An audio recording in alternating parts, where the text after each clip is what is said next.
Narito na ang mga malaking balitang Central Luzon ngayong araw. State of calamity sa COVID-19 pandemic, extended pa ng 3 buwan. May-ari ng bahay na nakaharang sa Panlumacan Bridge, pumayag na makipag-areglo sa DOH matapos mangakong LGU San Fernando na magbibigay ng bahay at lupa. 1 taong moratorium sa pagbabayad ng utang ng mga magsasaka, nilagdaan ng Pangulong Marcos Jr. Bagong gawang San Fernando Old Public Market, target na mabuksan anumang araw ngayong Setyembre. Stockroom na isang hardware store sa Ciudad San Fernando, Pampanga, tinupok ng apoy.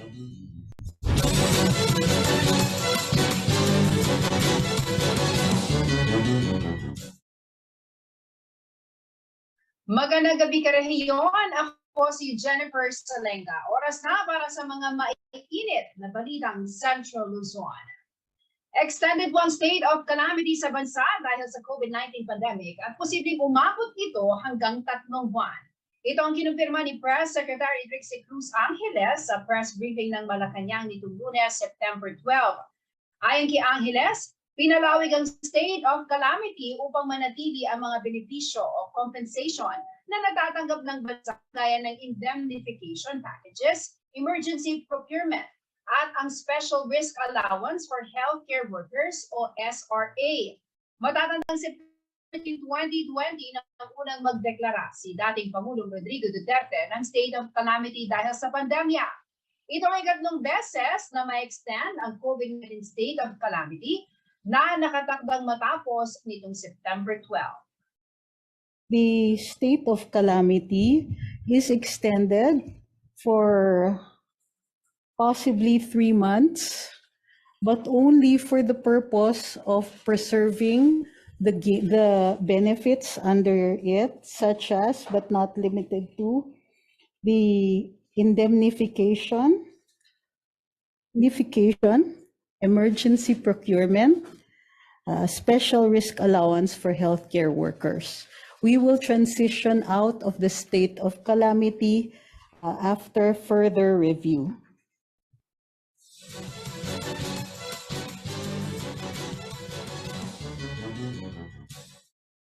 Pagkalipas ng 6 na taon, pumayag na po makipag-areglo sa DPWH ang may-ari ng bahay na nakaharang sa Panlumacan Bridge sa San Jose, City of San Fernando. Noon pa man, ang tanging kondisyon lamang nila na hindi rin natutugunan ay ang mabigyan sila ng bahay na malilipatan. Kaya naman para matapos ng usapin, sinagot na ng lokal na pamahalaan ang hiling nilang bahay at lupa. Si Jan Bang Parungaw, may balita.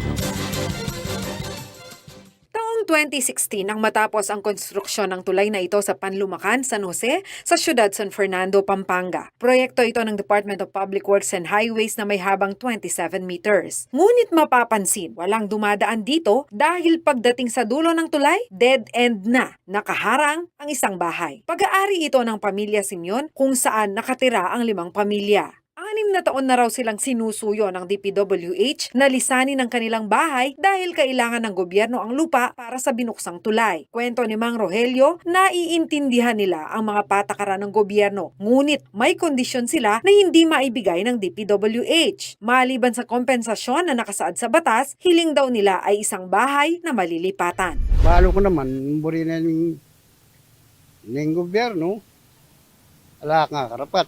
O yung kasabi ra, era ko adi ng bali, uling, ako man informal settlers. Wapin po, balo kaya naman ta. O na yung pisabiyang kin, istong liya ko yung kaya ka rin. Wala na kayong maging bali, nano kayo po kanita, kayo informal settlers. Ay, mga kapakibat. Sa ngayon, ang makitid na bakal na tulay ang dinadaanan ng mga tao, estudyante at maliliit na sasakyan gaya ng pedicab. Ang ibang behikulo ay kailangang umikot ng malayo para makapunta sa kabilang barangay. Kung mabubuksan daw ito ay wala pang 5 minuto ay makapagpaparoot pa rito na ang mga tao at sasakyan sa Barangay del Pilar at San Jose, gayon din ang mga estudyante sa University of the Assumption. Kaya nang makaabot ito sa kaalaman ni Mayor Vilma Caluwag ay nagsagawa ng inspeksyon ng alkalde. Pagkatapos ay ipinatawag ang mga involved sa usapin, ang Pamilya Simeon, University of the Assumption, DPWH at iba pang stakeholders. Pagkatapos ng pulong nitong September 9 ay pumayag na ang Pamilya Simeon na makipagkasundo at ma-demolish ang kanilang bahay. Nakakatuwa na amicably na settled lahat, no? Yung nakakatuwa lang na ang tagal nating problema yan at ngayon nagkaroon ng solusyon. Itinaya umano ni Mayor Caluwag ang kanyang pangalan para maging kumpiyansa ang Pamilya Simeon na hindi sila dehado at matutupad ang napagkasunduan. Kasi parang takot sila. Parang takot silang makipag-transact. Kasi syempre, no, nakita naman natin yung ano nila, yung buhay nila. So, syempre, hindi naman sila sanay sa ganito. Sabi ko, inassure lang natin sila na hindi natin sila papabayaan. At kung ano yung napag-usapan, yun yung mangyayari at matutupad. So siguro nagtiwala sila sa atin. Ayon kay Mang Rogelio, pumayag silang makipag-areglo dahil pinanghahawakan nila ang pangako ni Mayor Vilma. Kasama na dito ang sinabi niyang bibigyan sila ng bahay at lupa sa ilalim ng socialized housing program ng lokal na pamahalaan. Sabi na kay Pining Mayor, siyempre, medyo tangkay ko yun. Ating sinceridad na kay Pabren. Yan manalakaran niya po kaya kaming kapitan na eda kay Pabren. Kumbaga, may nakita kayong kakampi. Bisa kami naman kitang makanyan. Provided na din ang daking alipatan. Batay sa napag-usapan, ang mga tatanggapin ng Pamilya Simeon kapalit ng pag-iwan nila sa kanilang bahay at pagtibag nito ay kompensasyon mula sa DPWH, financial assistance mula sa University of the Assumption, isang housing unit mula sa LGU, temporary relocation site sa lupang pagmamayari ni Mayor Vilma habang nagpapagawa ng bagong bahay ang iba pang miyembro ng Pamilya Simeon, at demolition tools mula naman sa Barangay Council. Ayon kay Barangay Captain Mercy Macabali, dadaan sa legal na proseso ang lahat ng napag-usapan upang masiguro ang interes ng Pamilya Simeon. At kita pong kang mayor, inassure na alang maagrabyado. Dapat ilang maagrabyado dining bale, tao king bale. Makanyan. So, kaisip na fair, inge gana-gana, at dumalan abogado. Sa loob ng 2 linggo, target na mailikas ang pamilya. Nasa kanila na rin umano ang desisyon kung sila ang magde-demolish o magtitibag ng kanilang bahay. Nung agyudang ila, nung ating sumawag karela na ila ruguing mag-demolish kasi baan di tabalo da nung nanitang pwede da pang agamit. Ing barangay atin tamong jackhammer, atin tamong gamit talaga, pwede tala pong param karela. Jana Lumbang Parungaw, CLTV News.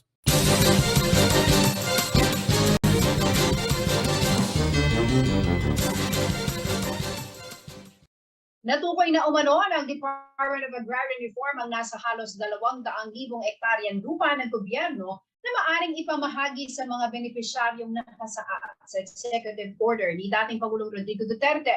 Sa lupain ito, nasa 100,000 hektarya naman daw ang handa na para sa distribution. Samantala, naglagay naman ng moratorium sa mga lupang sakop ng mga state universities and colleges. Narito ang report.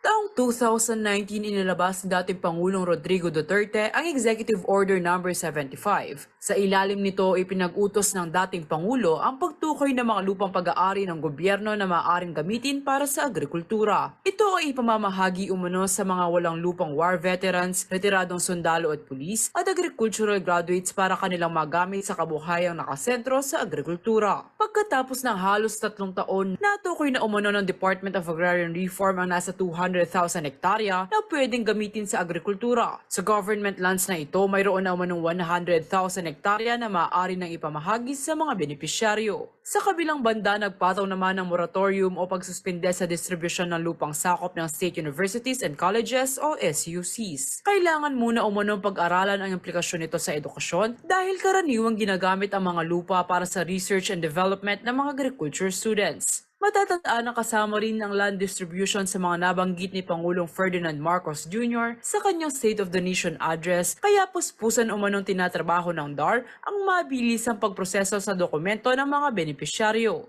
Liana Canelao, CLTV News.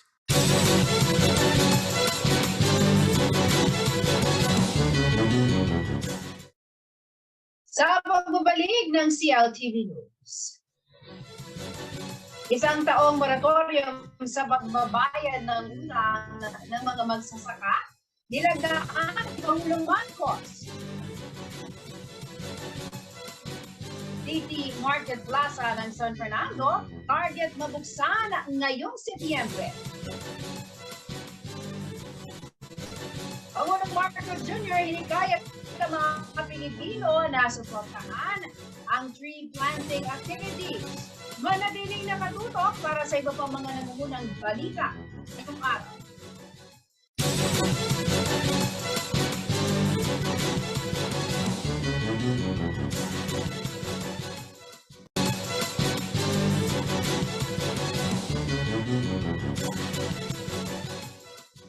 Nagbabalik ang CLTV News. At sa iba pang mga nangungunang balita, pinirmahan na ni President Ferdinand Marcos Jr. ngayong September 13 ang executive order na nagbibigay ng isang taong moratorium sa pagbabayad sa taunang amortisasyon at interes sa mga magsasaka. Sila ang mga agrarian reform beneficiaries na nabiyayaan ng lupang agrikultura sa ilalim ng Comprehensive Agrarian Reform Program o CARP. Layo nitong bawasan ang pasanin ng mga benepisyaryo mula sa kanilang mga utang at magamit ang kanilang pera sa pagpapaunlad ng kanilang mga lupang sakahan. Ayon sa Department of Agrarian Reform o DAR, makikinabang dito nasa 654,000 agrarian reform beneficiaries o ARBs. Dagdag pa rito, umapela rin si Pangulong Marcos sa Kongreso na magpasa ng batas na mag-aamyenda sa Section 26 ng RA 6657 o ang Comprehensive Agrarian Reform Law para mabigyan umano ng breathing space sa mga magsasaka mula sa kanilang pagkakautang.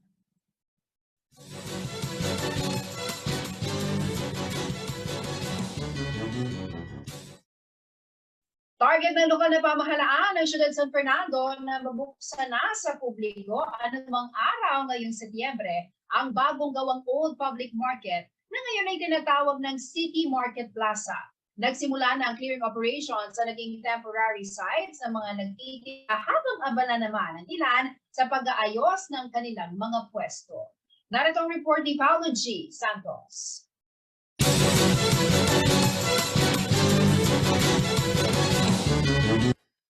Nitong Martes 12 ng Setyembre, personal na nagsagawa ng ocular inspection si City of San Fernando Mayora Vilma Caluwag sa modernong Old Public Market na ngayon tinaguriang City Market Plaza. Mula sa entrada ng dalawang gusali, hallway at mga pasilidad gaya ng supply ng tubig, wastewater management at supply ng kuryente, siniyasat ni Caluwag. Nagawa rin niyang makipagpulong kay Ina Ramos Reynoso, ang bagong pinuno ng RC Ramos Construction Corporation, para maisaayos ang turnover ng pasilidad ng syudad.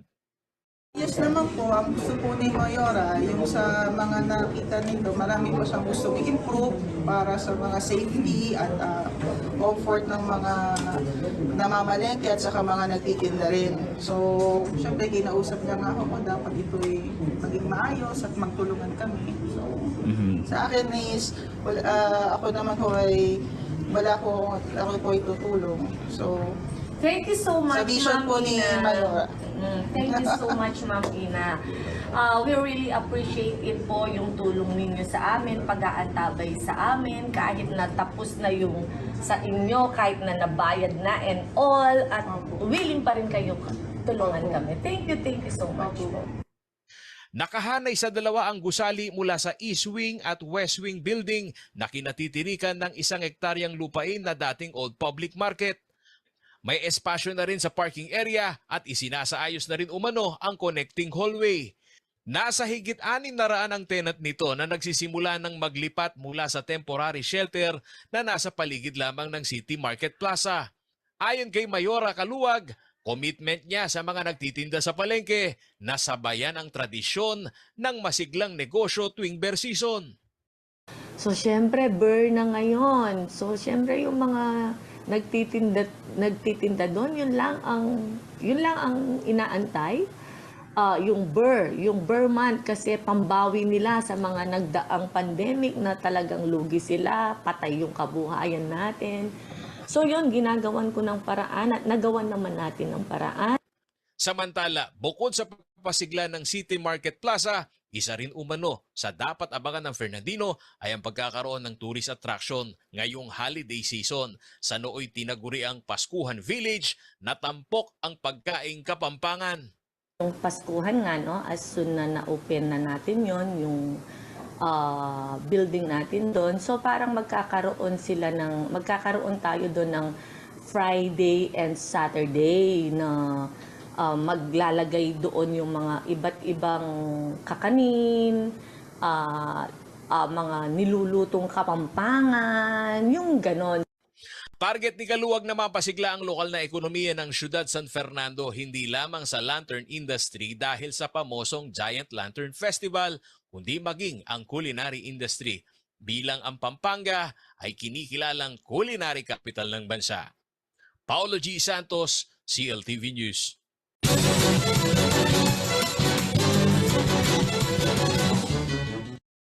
Hinihikaya ni Pangulong Ferdinand Marcos Jr. ang mga Pilipino na suportahan ang mga tree planting activity at ibang inisyatibo na nagmamalasakit sa kalikasan. Kasabay ng kanyang 65th birthday ngayong September 13, dumalo si Pangulong Marcos sa National Simultaneous Bamboo and Tree Planting Activity sa San Mateo, Rizal.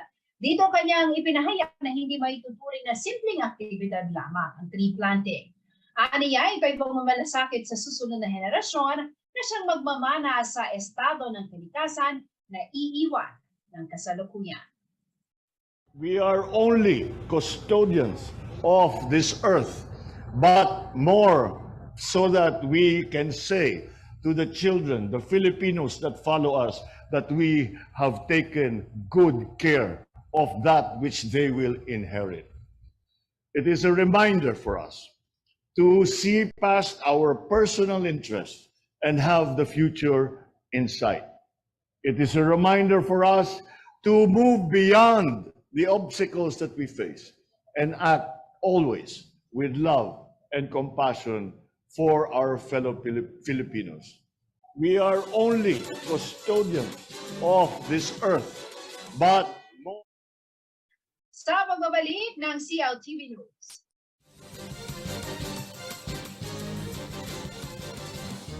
Stockroom ng Wilcon Depot sa Ciudad San Fernando, tinupok ng apoy.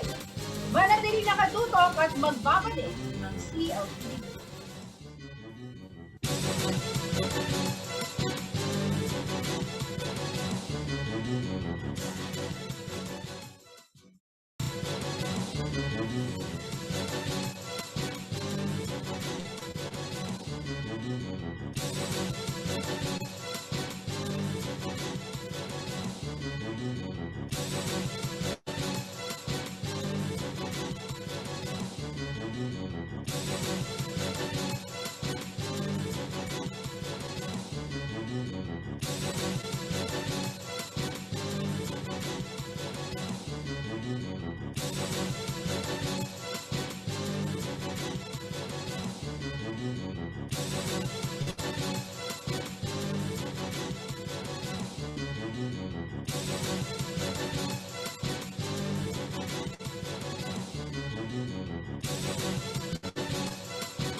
Nagbabalik ang CLTV News. Sa iba pang mga nangungunang balita, tinupok ng apoy ang stockroom na isang hardware store sa Ciudad San Fernando.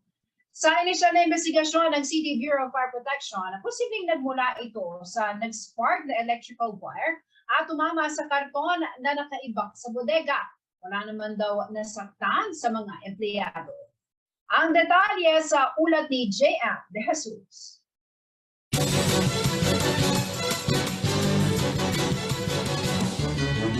Sumiklab ang apoy sa loob ng stockroom ng Wilcon Depot sa siyudad ng San Fernando alas 11 nitong September 13, 2022. 11:03 nang matanggap ng Bureau of Fire Protection ang tawag mula sa isang empleyado ng establishmento kaya't dali-daling rumisponde ang mga bumbero. Ayon sa inisyal na investigasyon ng BFP, mga kahon ang laman ng stockroom kaya't mabilis sumiklab ang apoy. Actually, yung sunog, yung origin ng fire nanggaling sa stockroom ng Wilcon at ang mga nasunog, yung mga paper carton na ginagamit pag may bumibili ng mga appliances at kasama yung mga tiles. Base sa initial pagsisiyasat namin or investigation, yung mga cartons nila malapit sa kisame. So malapit sa mga electrical installation, yung kuryente, pag nag-spark yan, pag tinamaan yung mga paper carton, dun magkakasunog. So dapat ilayo yung mga madaling masunog sa mga kuryente. Gamit ng 2 fire truck lula ng 10 bombero at matapos ng higit 1 oras, ay naideklarang fire out ang naturang sunog bandang 12:26 ng hapon. So hindi naman kami masyadong nahirapan kasi nag-size up kami sa main area ng Wilcon. Hindi naman ito nadamay. Nahirapan lang kami sa usok. Kasi nga walang lalabasan ng usok. Kaya ang ginawa namin, nag-ventilation kami para lumabas yung usok, para lumiwanag. Ligtas naman na nakalabas ang 87 empleyado ng establishmento at patuloy umunong iniimbestigahan ang halaga na naging pinsala ng sunog. Paalala naman ng BFP na lagi maging handa sa ganitong sitwasyon at huwag mag-atubiling tawagan ang numerong 961-2313 upang makapagbigay sila agad ng tulong. JM De Jesus, CLTV News.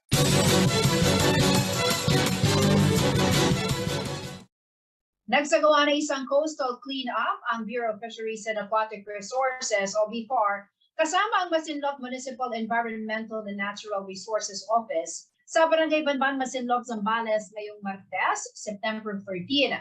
Ayon kay BFAR Region 3 Director Billy Cruz, malaking tulong umano ang sinagawang coastal cleanup, lalo na dahil ang Banban po umano ay nagsisilbing tirahan sa mga high-value species kagaya ng sea cucumber at ulang. Dagdag niya, ginagamit rin umano ang tubig alat na galing sa Banban Cove sa breeding program ng BFAR. Ang nasabing cleanup drive ay isa sa mga aktibidad ng BFAR para sa selebrasyon ng Fish Conservation Week.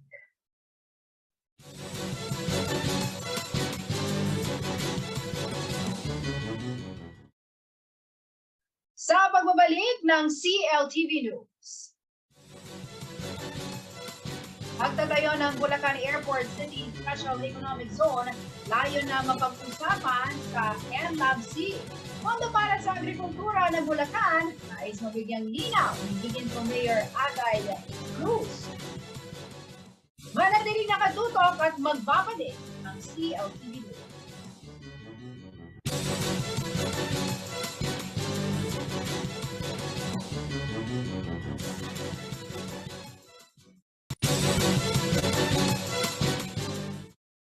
Nagbabalik ang CLTV News. Nitong nakaraang Sabado, September 10, inanunsyo ni DSWD Secretary Aaron Tulfo na isinara na ng ahensya ang online application para sa Educational Assistance Program para po sa mga estudyante. Samantala, tuloy-tuloy naman ay sinasagawang payout ng ayuda ng DSWD. Para mabigyan po tayo ng update, mga kapanayam natin, si Ginoong Rainer Grospe, ang Information Officer ng DSWD Central Luzon. Sir Rainer, magandang gabi sa iyo, sir. Welcome to CLTV News. Hello, Ms. Jen. Good evening. Alright. Kukumustahin namin, sir, itong isinasagawang payout o ayuda sa mga estudyante dito sa Central Luzon. Gaano ba karami ang nag-benefit sa programang ito? So far, nakapagdaos na tayo ng 3 Saturday payouts, no? And in between, meron din naman mga weekdays payout para sa mga ibang lugar. So far, based dun sa last Saturday, ay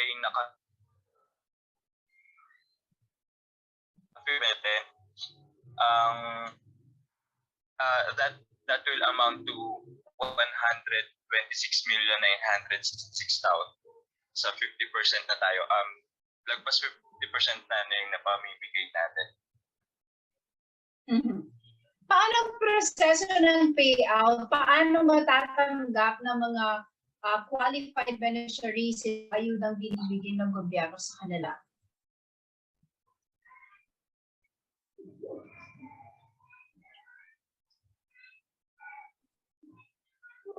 Registration ng mga applicants natin, no, sa mga provide natin ng mga Google Forms, pati na rin mga ng confirmation text at schedule at venue ng kanilang payout. Pagkatapos, upon pagdating doon, i-assess sila ng aming social work.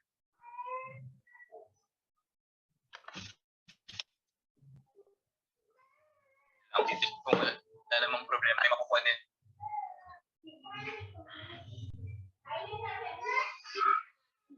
Mm-hmm. Yes. Sir Rainer?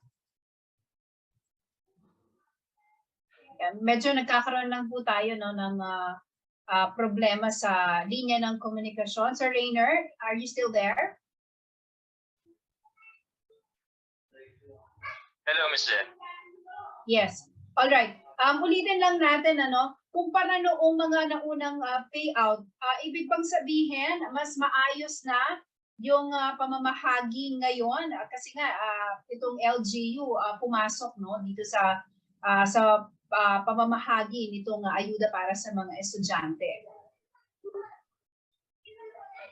So, anong payout natin ngayon? Compared nung una. Hello? Yes, go ahead. Go ahead, sir. Yes, ayun. Masabi natin na mas maayos yung gagawin ng payout natin ngayon compared nung una kasi yung unang announcement ay nagdagsaan, tapos mas application on kasama yung walk-in. So yun talaga yung nakapagpahirap sa mga applicants natin. No? So nung ginawa nating online registration, nakokontrol natin kung ilan lang yung pop-up or schedule natin sa isang venue at sa isa pas yung dagsa ng mga tao. Kaya mas maayos tayong magsagawa ng mga payouts ngayon.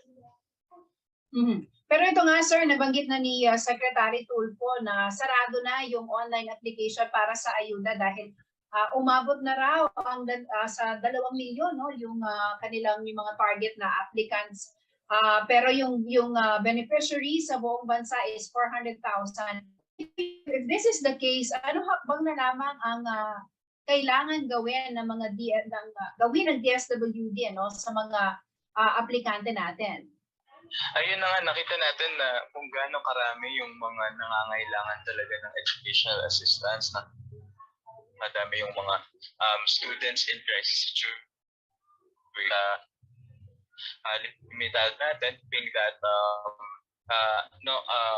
since limited yung funds natin, nagsara tayo ng mga application forms kasi hindi pa na-assess ng mabuti yung mga naunang nag-register. So kung merong mga hindi qualified or hindi magtuloy doon, may ibibigay natin doon. Pwede natin i-open pa yung application form. Pero kung hindi naman, kung kulang na talaga yung fund natin for the educational assistance, we are hoping that this will become an eye-opener to our legislators na mag-approve or mag-allot sila talaga ng karagdagang pondo para next year, para mas marami pa tayong matulungan.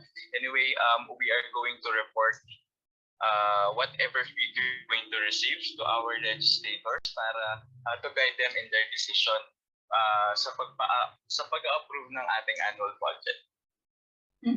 So Rainer, linawin lang natin, ibig bang sabihin, because this is a regular program under DSWD, at ito nga, inanunsyo lang natin dahil because of the announcement na ginawa ni Secretary Tulfo kasabay nga ng pandemya, parang mas marami ang nakaalam na meron palang ganitong programa ang DSWD. Ibig bang sabihin na to na inanunsyo na ni Secretary Tulfo na sarado na yung application for the whole year? Ibig bang sabihin wala na tayong ma-assistehan ng mga estudyante na mangangailangan ng tulong sa DSWD? So far, yung pamimigay kasi ng educational assistance ay once a year lamang para sa mga college students at once a year para sa mga elementary and high school students at twice a year naman or once every semester naman para sa mga college students. So, dahil kakaumpisa lang ng school year, so ito na yung pondo para sa mga estudyante natin. Pero we can always recalibrate kapag naman na-approve ng Department of Budget Management natin. Yung mga, if ever man na magkaroon tayo ng savings dito sa ahensya, pwede natin yun i-convert or recalibrate pero for their approval yun. So far, ito na muna yung last last leg natin for this year for the educational assistance. But we are hoping na kung madadagdagan yung pondo from different sources, pwede pa natin itong ituloy. Yeah. Alright, panghuli na lamang, Sir Rainer, anong yung paalala or baka meron kang dagdag mensahe sa mga kababayan natin, sa mga estudyante na nag-a-apply for this program? Yes, Ms. Jen, hindi pa naman tapos yung ating payout. Meron pang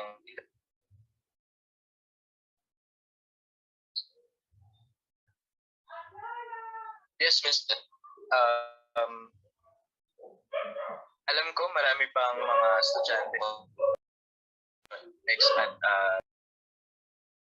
kanilang schedule. So, huwag sila mag-alala kasi hindi pa tapos yung payout natin. As I have said,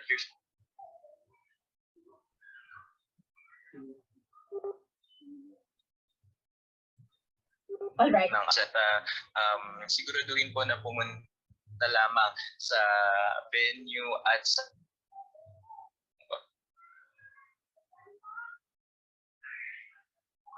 Alright. Maraming salamat, Sir Rainer Grospe, ang Information Officer po ng DSWD Region 3. Lahat po ng impormasyon, kaugnay po ng programang yan, maaari po makita sa kanilang official Facebook page na DSWD Central Luzon. Maraming salamat, Rainer Grospe. Dumako po tayo sa ibang balita. Nakatakda na sa darating na September 16 to 17 ang 31st North Luzon Area Business Conference o NLABC. Gusto manungkunin ni Giginto Bulacan Mayor Agay Cruz ang pagkakataon upang iapela kay President Ferdinand Marcos Jr. na muli nito ikonsidera ang pagtatayo ng Airport City Special Economic Zone and free port sa lalawigan. Pakinggan natin ang kanyang mga pahayag sa balita ito.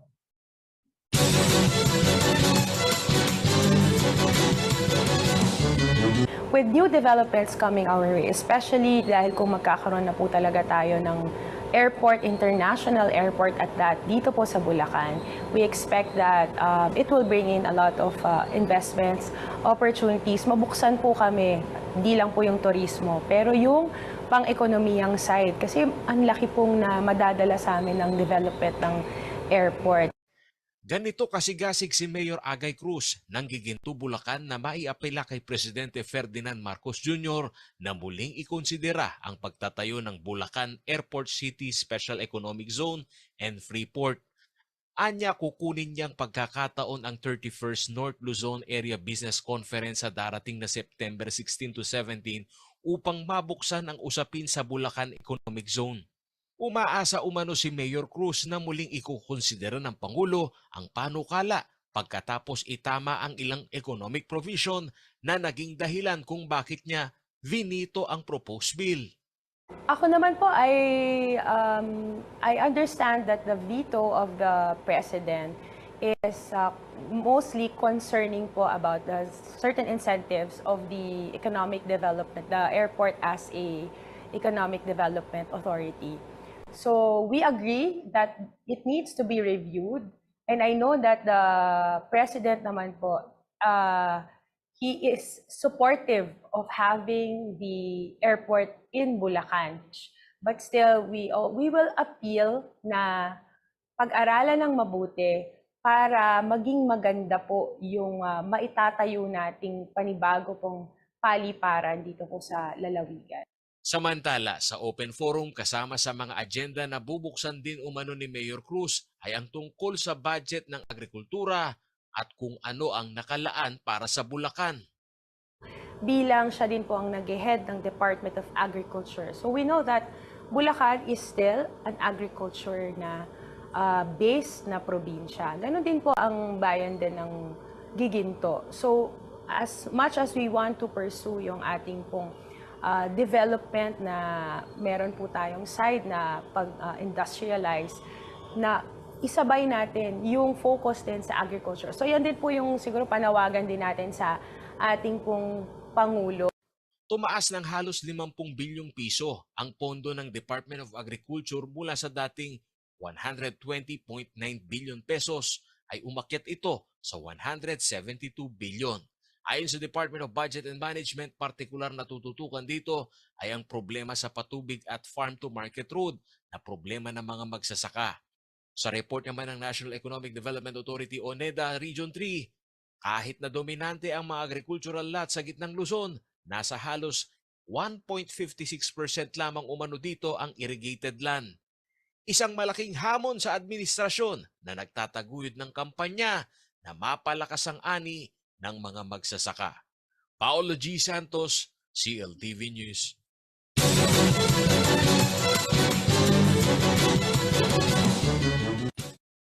Alamin naman natin na magiging lagay ng panahon mula kay Gulong Manny Esguerra, ang Chief Weather Forecaster ng Pag-asa Flor.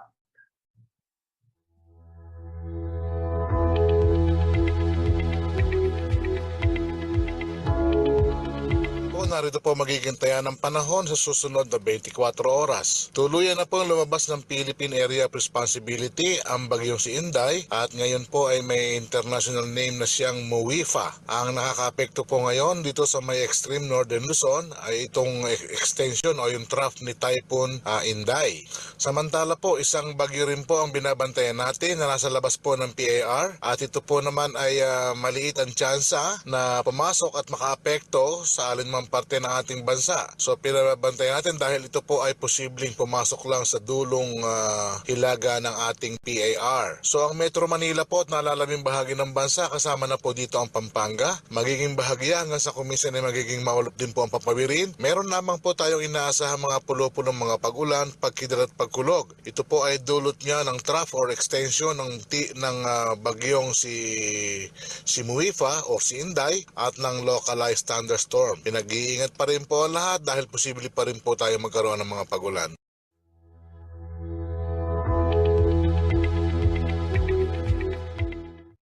At yan ang mga balitang nakalap ng CLTV News. Kasama po ang buong pwersa ng CLTV News and Current Affairs. Ako po si Jennifer Salenga. Maraming salamat po.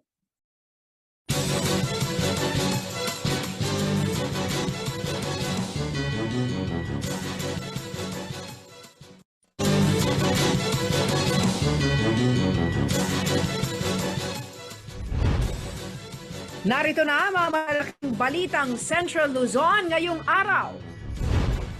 State of calamity sa COVID-19 pandemic extended pa ng 3 buwan.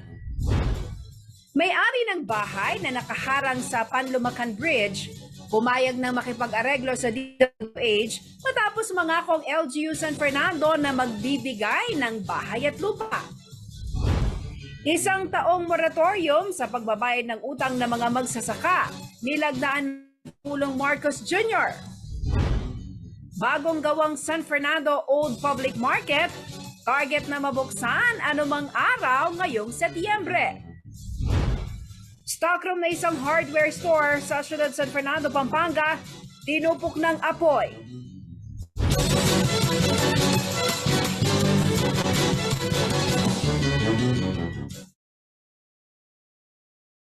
Magandang gabi ka rehiyon. Ako si Jennifer Salenga. Oras na para sa mga maiinit na balitang Central Luzon. Extended one state of calamity sa bansa dahil sa COVID-19 pandemic at posibleng umabot ito hanggang 3 buwan. Ito ang kinumpirma ni Press Secretary Trixie Cruz Angeles sa press briefing ng Malacanang nitong Lunes, September 12. Ayon kay Angeles, pinalawig ang state of calamity upang manatili ang mga benepisyo o compensation na natatanggap ng bansa gaya ng indemnification packages, emergency procurement, at ang Special Risk Allowance for Healthcare Workers o SRA. Matatandang September 20